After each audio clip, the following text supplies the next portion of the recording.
10 वाली ज़्यादा बनेंगे भाई, चली जाएगी ना चलेगी पता लगे।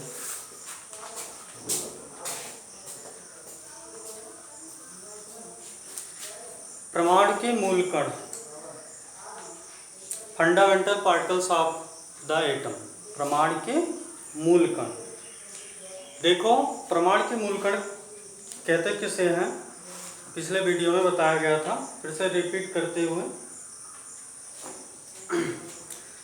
बताया गया था कि प्रमाण शब्द ग्रीक शब्द है जिसका अर्थ होता है अविभाज्य। यानी कि प्रमाण क्या होता है, अविभाज्य होता है।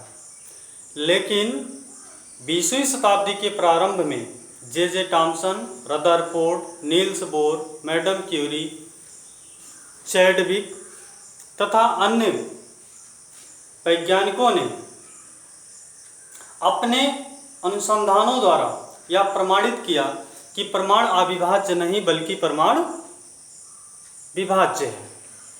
अर्थात प्रमाण विभिन्न प्रकार के अति सूक्ष्म कणों से मिलकर बना होता है। कहने का मतलब है कि प्रमाण जो है विभिन्न प्रकार के अति सूक्ष्म कणों में विभाज्य है।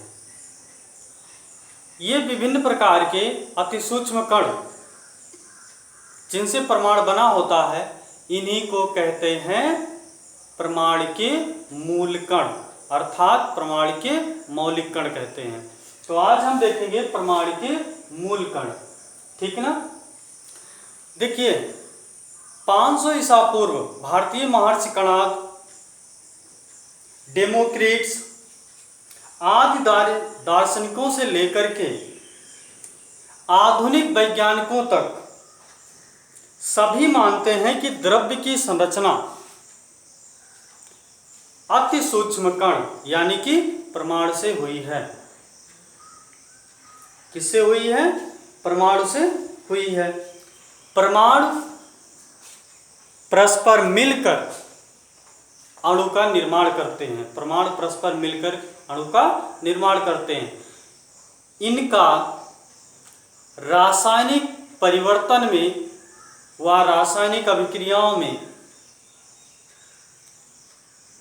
जो आइडेंटिटी होती है वह सस्टेन रहती है, माने बरकरार रहती है, वह नष्ट नहीं होती है। इसका मतलब कि परमाणु रासायनिक अभिक्रिया में बिना अपघटित हुए ही भाग लेते हैं। तो लेकिन 20वीं शताब्दी के प्रारंभ में कुछ वैज्ञानिकों ने अपने अनुसंधानों से जब सिद्ध किया, प्रमाणित किया कि प्रमाण जो है अविभाज्य कण नहीं है, यह विभिन्न प्रकार के अति सूक्ष्म कणों से बना है जिन्हें प्रमाण के मूल कण कहते हैं। तो कहने का मतलब है कि प्रमाण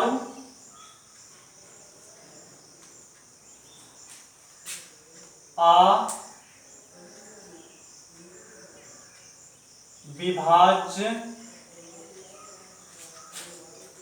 कण नहीं है, यह विभिन्न प्रकार के अति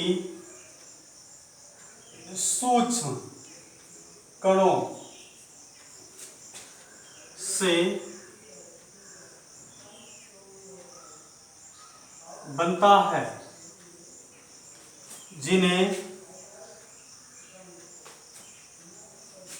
परमाणु के मूल कण कहते हैं, जिन्हें प्रमाण के मूल कण कहते हैं। आप देखिए, प्रमाण में दो प्रकार के मूल कण होते हैं। प्रमाण में दो प्रकार के मूल कण होते हैं। परमाणु में दो प्रकार के मूल कण होते हैं। पहला अस्थाई मूल कण, अस्थाई मूल कण, और दूसरा है अस्थाई मूल कण, अस्थाई मूल कण। अब हम देखेंगे कि अस्थाई मूल कण किसे कहेंगे। तो हेडिंग लगाते हैं अस्थाई मूल कण की। देखिए,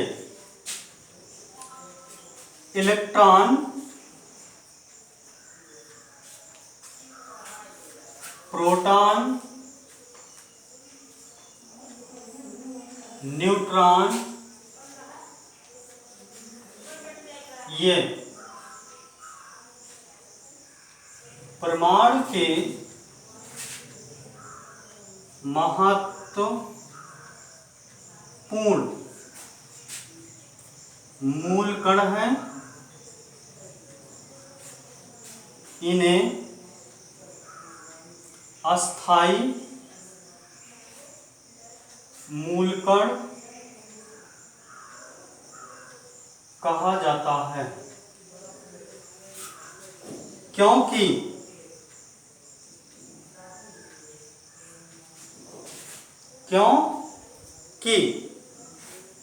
इन्हें अस्थाई मूल कण कहा जाता है।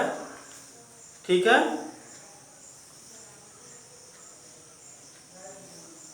क्योंकि परमाणु के बाहर भी ये स्वतंत्र अवस्था में रह सकते हैं। क्यों कहा जाता है? क्योंकि ये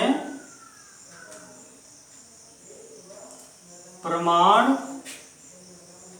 के बाहर भी स्वतंत्र अवस्था में रह सकते हैं। ठीक है, बताया गया कि परमाणु अविभाज्य कण नहीं है, या विभिन्न प्रकार के अति सूक्ष्म कणों से बनता है, जिन्हें परमाणु के मूल कण कहते हैं। परमाणु में दो प्रकार के मूल कण होते हैं, अस्थाई मूल कण, अस्थाई मूल कण। अस्थाई मूल कण इलेक्ट्रॉन, प्रोटॉन, न्यूट्रॉन, ये परमाणु के महत्वपूर्ण मूल कण हैं। इन्हें अस्थाई मूल कण कहा जाता है, क्योंकि ये परमाणु के बाहर भी स्वतंत्र अवस्था में रह सकते हैं। इस कारण से इन्हें परमाणु का अस्थाई मूल कण कहा जाता है।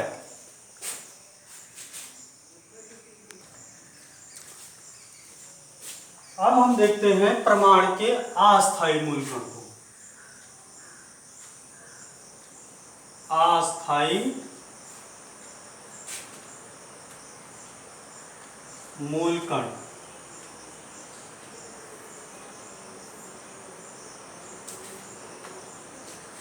परमाणु के विभाजित होने पर,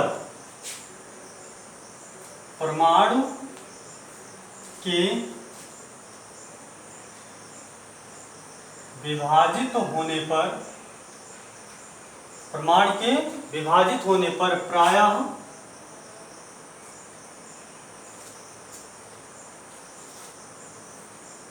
कुछ अन्य कण, कुछ अन्य कण जैसे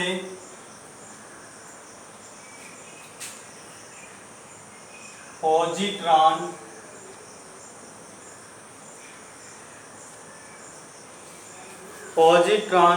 न्यूट्रिनो,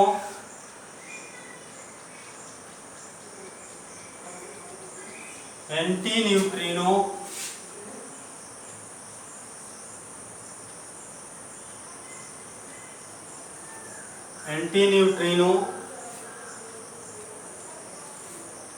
मेसान आदि भी प्राप्त होते हैं। मेसान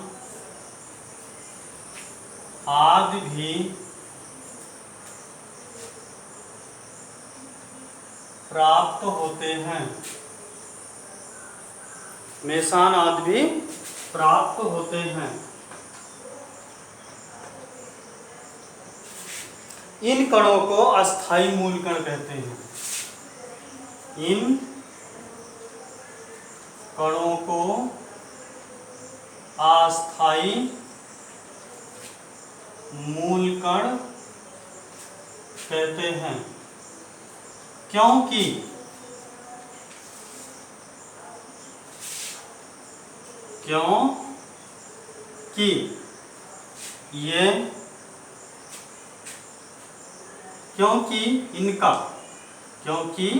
इनका परमाणु के अंदर व बाहर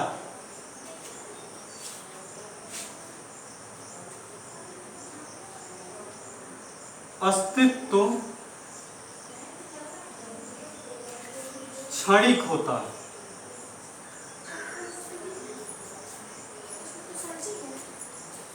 क्षणिक होता है।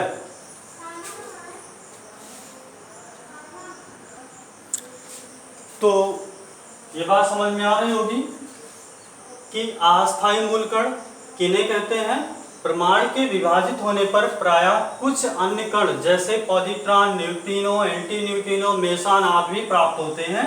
इन कणों को अस्थायी मूल कण कहते हैं, क्योंकि इनका परमाणु के अंदर व बाहर अस्तित्व क्या होता है? क्षणिक होता है। इसलिए इन्हें क्या कहा जाता है? परमाणु के अस्थायी मूल कण। ठीक है।